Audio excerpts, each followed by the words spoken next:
மன்புல் ஹோதாவில் ஷியா கற்றுக் கொடுப்பதில்லை.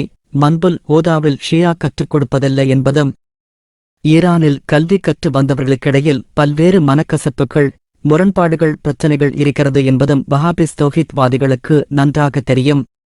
இந்த ரகசியம் இப்போதுதான் முதலாக வெளிப்படுத்தப்படவில்லை.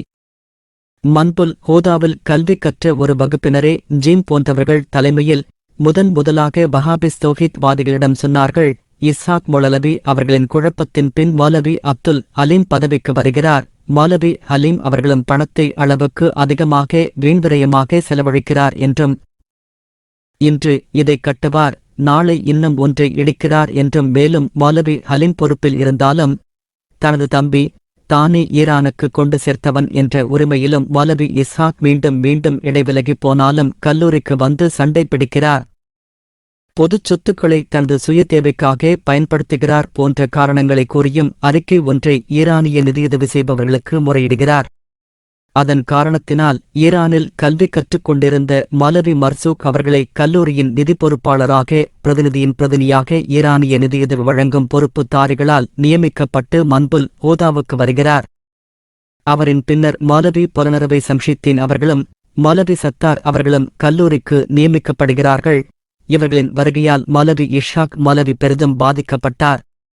இந்த சவால்களிலிருந்து எப்படி விடுவித்துக் கொள்வது என்று தெரியாமல், தனது குற்றத்தை ஏற்றுக்கொண்டு திரும்பி வராமல் மாற்று குறுக்கு வழியை தேடினார் இஷாக் மௌலவி.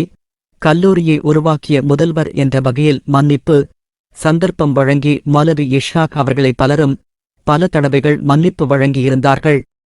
ஆனால் அவரது பிடிவாதம், அலட்சியம் அவரை விட்டுவிடவில்லை.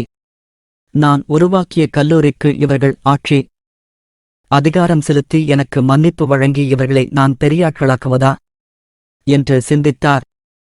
ஆனால் மௌலவி இஸ்ஹாக் மற்றும் அவரது தம்பி இருவரின் வரலாற்று சிறப்புகள் மிக வித்தியாசமானவை.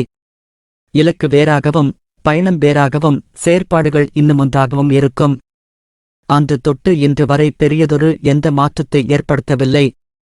ஆனால் செலவழிக்கப்பட்டிருக்கும் பொது நிதிக்கும் வளர்ச்சிக்கும் நடுவில் ஏணி வைத்து எட்டிப் பார்த்தாலும் வெகு தொலைவில் இருக்கும். பெரும் துயரமாக இருக்கும்.